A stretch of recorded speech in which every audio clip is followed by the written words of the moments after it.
What's up guys, welcome back to my channel. In today's video I'm going to be working on my '03 Toyota 4Runner. My ABS and traction control lights came on, so I hooked it up to a computer, and the computer told me that my rear ABS sensor is out. So I bought a new ABS sensor, popped it in, bam, light came back on. Looked inside through the little hole where the ABS sensor goes, and I was spinning the wheel, but I didn't see anything spinning inside. So I'm thinking it's not the ABS sensor, it might be my wheel bearing assembly. So in this video I'm going to show you how to pull out the axle shaft, kind of inspect it, and what it takes to press out the wheel bearing and put the new one in. Alright, let's get to the video.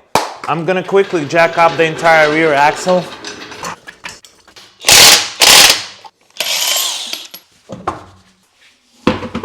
So this here's the ABS sensor. I'm gonna take it off and show you inside the little hole. Get your screwdriver in here, bam. Here's the ABS sensor. Now you see inside that ABS sensor hole, and as I'm rotating the axle shaft, nothing is spinning inside. I took the ABS sensor on the other side, and when I'm looking down the hole and rotating the axle, I can see how the axle is rotating. Now to get to this axle shaft, I need to undo this caliper. I'll need to undo 4 bolts, this one, and that. Then to remove the whole axle shaft assembly, I'll need to undo these 4 bolts. 17mm, 1, 2, 3, and 4. And this will allow me to remove the whole axle shaft assembly out.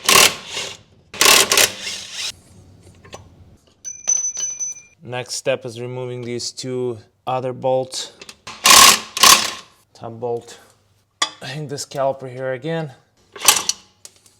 Bottom bolt with the washer. The rest of the caliper. Now the drum, set it aside. Now the hard part, I need to take off these e-brake pads, and I have these 2 springs. I have to pull them out. Yeah, this tool is super helpful. Spring 2. Oh yeah. Now e-brake pads are pretty much ready to come out. I just need to get these retainers out, which is kind of pain in the butt.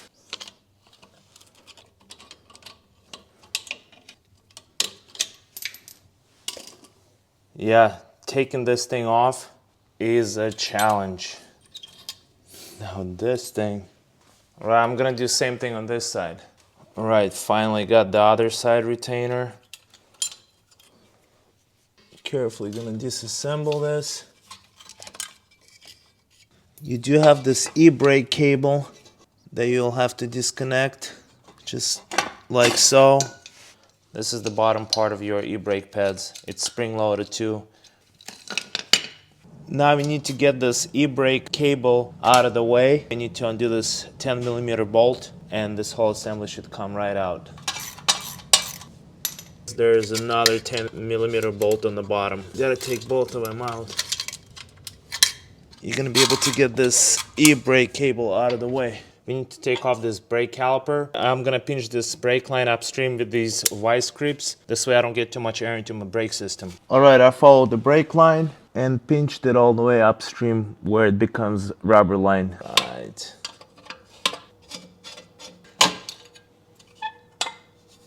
Now I can completely remove this brake caliper, and I'm ready to start unbolting the entire axle shaft assembly. These are the 4 17mm nuts you'll need to undo. And make sure you have some sort of a catch tray, because you'll have some gear oil coming out of there. Oh. Alright, got the first nut loose. Oh yeah, got him. I see a little bit of gear oil coming out. Alright, all 4 nuts are loose, and technically I'm ready. Bam! And the axle shaft came right out. Right here comes the axle shaft. Bam! I'm gonna wipe it off. Took the axle shaft assembly out. This here's where the ABS sensor goes. And looks like ABS sensor is getting blocked by the seal. I guess the bearing assembly is shot and it was getting really hot and it messed up the seal, and now I'm not getting the reading from this ABS sensor. I guess I do have to get new wheel bearing assembly. I was hoping something was just stuck in there. Now I know for sure my bearing is messed up. Man, it's all over the place. So here's the new bearing assembly that's gonna be pressed on. I got the spacer as well. And I got the dished washer and a C-clip retainer. Most likely I'm not gonna use these new parts, but I got them just in case if in the process of pressing this out, something is gonna get damaged.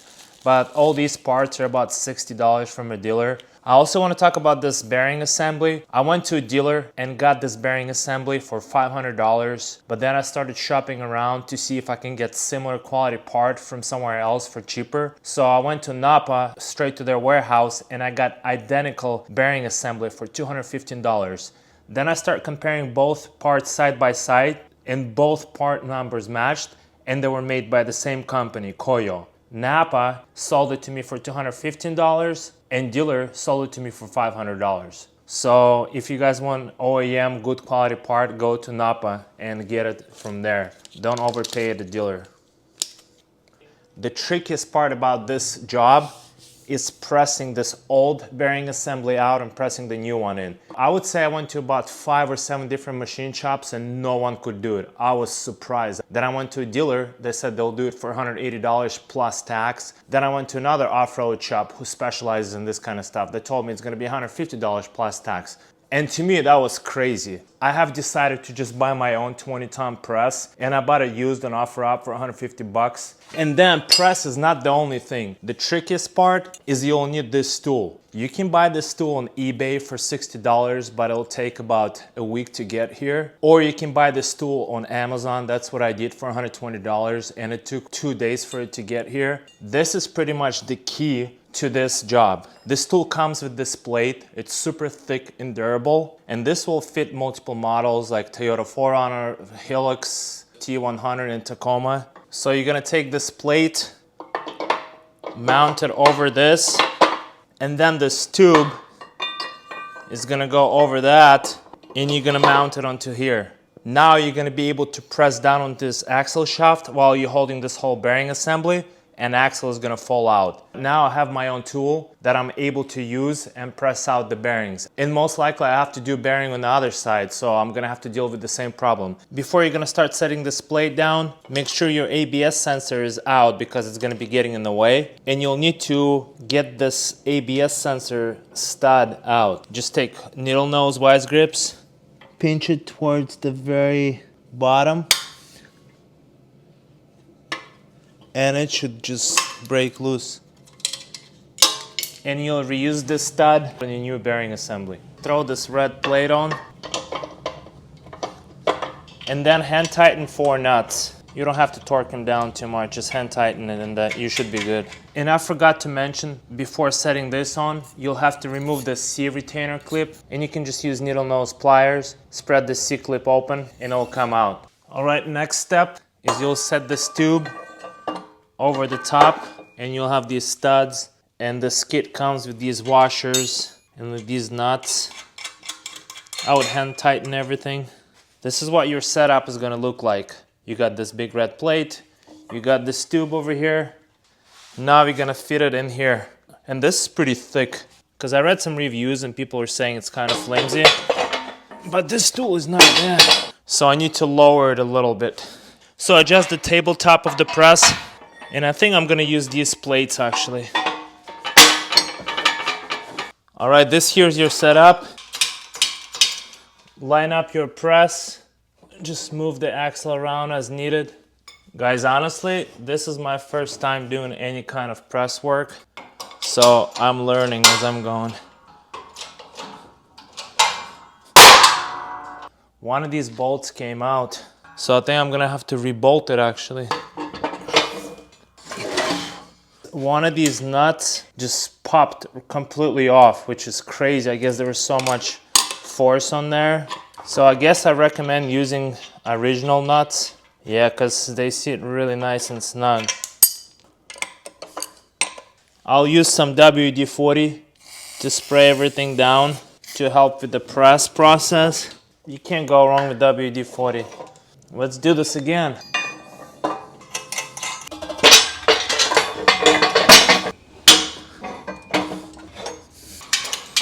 All right, let's put some pressure on it again.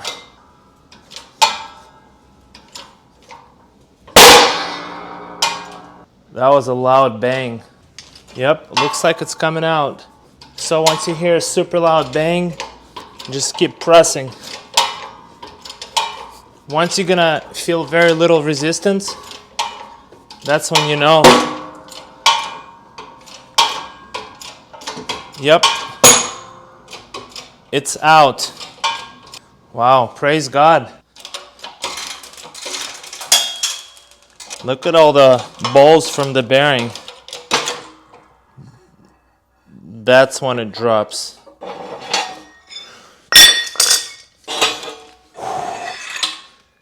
Nice. All right, we got most of the bearing assembly out, but we have this bearing race stuck in here into this axle shaft, and there's a trick how to get it out. Let me show you.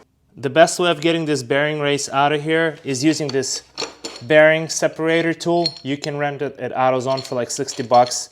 They do make a special custom tool. I've seen a guy show it on YouTube. It's cool, but you gotta pay $50 for it. So I have decided to just go to AutoZone and use this tool. You wanna get a couple of bolts like this and put them from underneath. This should work. I've seen this on the internet. Make sure you don't get it too tight, not to mess up the shaft itself. Now take this tube, slide it over, and there you go. Take a couple of nuts. This here is your setup. You got the specialty tool, you got the bearing separator. Now let's put this in here. Let's get that bearing race out. Nice. It's coming out. It's working. Bam. Bearing race is out. This here is your axle, fully naked. Now we're gonna press a new bearing assembly onto this axle. You'll find an old bearing seal in there. Make sure you pull that out. You won't need that. Throw that away. Now just wipe everything clean, get all the grime out. This is what I was riding on for like a year and a half. I heard pretty nasty grinding noise coming from my back for almost 2 years, and I thought it was my brakes. And I actually ended up replacing the brakes about 2 weeks ago, and the noise was still coming. So I figured it's time to dive in a little deeper. And oh boy, did I dive in a little deeper. This here's your spacer. This here's your dished washer. I think my bearing was shot for so long and I'm not sure what was scraping it. There's a pretty deep groove there, and there's some corrosion on this spacer. And dished washer looks a little bit corroded too. And since I already have those new parts, I'll just replace the washer and the spacer. Might as well. Now we need to knock the rest of this bearing assembly out of here. I think these bolts have about 190,000 miles on them. Just hit it here. Bam. This thing will come right out. These studs are pressed in there. They're slotted. As these studs get tighter and tighter, and they just stop spinning, so you're good on that. Man, this whole bearing assembly just fell apart. Just clean everything up to the best you can. It's up to you how much cleaning you want to do. Wipe it down. Next step is we're gonna take this bearing assembly and stick it on here. Bam, just like so. Put these nuts back onto these studs. Get them nice and tight. This stud fell out, so I'm gonna put it in and tighten it down. Make sure you get these nuts tight enough so these studs will pull all the way through and get tight to this plate. Next thing is to put the shaft in here. So grease the shaft. This will make assembly and press work a little simpler and easier and smoother. Now I'm gonna grease inside of this bearing assembly as well. Now I'm gonna slide this whole thing over the axle. Dished washer. It's dished this way, so dished side out. The spacer. This side is beveled a little bit, so this beveled side goes up. Bam. Now you have to press this whole bearing assembly onto the axle shaft. So you gotta keep pressing it until C-clip can go into that groove in the axle shaft. I went to AutoZone and got this ball joint service kit, and it comes with these 3 rings, and this small ring is perfect for this job. So this ring slides perfectly over the axle shaft, and I'm gonna set this onto the press top, and I'm just gonna start pressing this whole axle. Set a couple of these plates. That ring is gonna rest on top of that plate. Technically, this should work. Whew!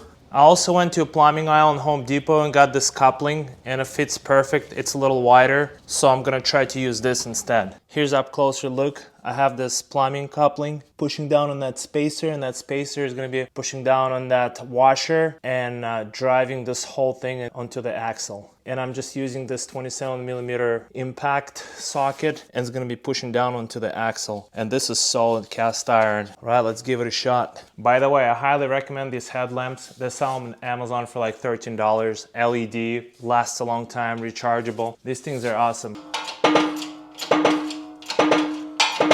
And having that grease on there, I think it helps a little bit. I'm gonna stop and check on everything real quick. I'm gonna remove that coupling and use this here because it's smoother, because it's getting tighter now. Okay, I changed it up a little. I put this plumbing coupling, then that ring from the loaner tool. Then I actually put a couple of pieces of metal on top, and I'm gonna continue pressing it down. I have just finished pressing everything in. Here's the axle shaft. And I was periodically checking on that gap to make sure I can put that C-clamp on. Take the C-clamp, drop it down, and then just drop down this ring.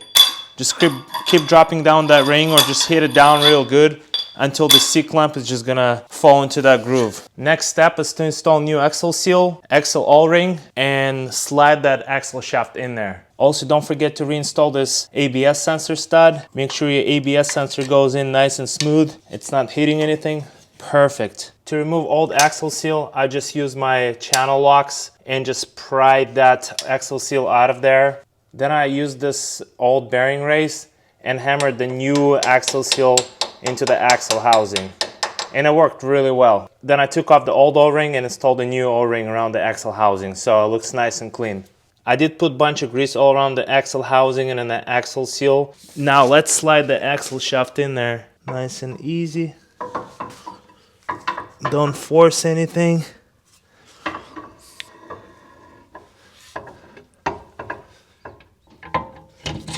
Perfect. It should slide in nice and easy without any excess force. All right, screw on all 4 nuts. Now we need to torque it down, and torque down spec is 50 foot-pounds. All right, 50 foot-pound. Click. Perfect. Everything is torqued down to spec. Spinning good. First thing first, I'm gonna install this ABS sensor so no debris would fall down into that opening. I'm super stoked for my ABS lights to go off. Connect the wire. Now the e-brake cable.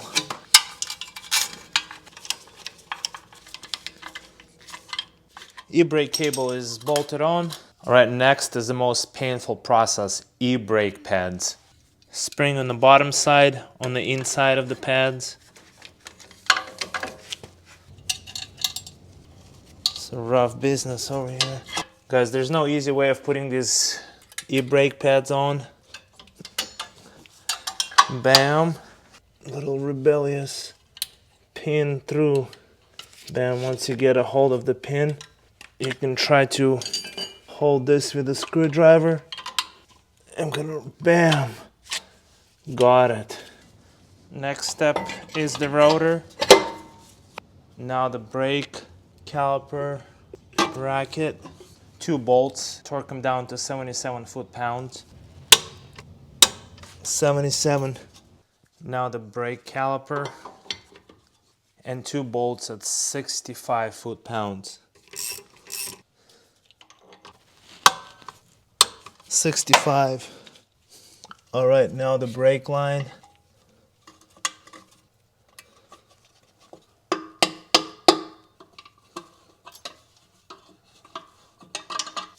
Since I took off the caliper, there's some air inside this line, so I'll have to bleed the brakes. Don't forget to do that. I have just finished bleeding my brakes, got all the air out, so I'm gonna take this off, throw the wheels on. The wheels are finally going back on.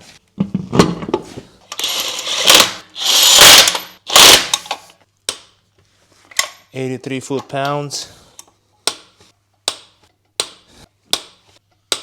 This here concludes my video. I hope you found this video helpful if you're looking to replace your rear axle bearing assembly. My rear bearing sounds nice and smooth, ABS and traction control lights are off, and that was the goal. This process would be very similar in many Toyota SUVs and trucks and Lexus SUVs that have a straight axle on the back. This tool is must-have if you're looking to do the whole job yourself. So I'm gonna leave a link to this tool.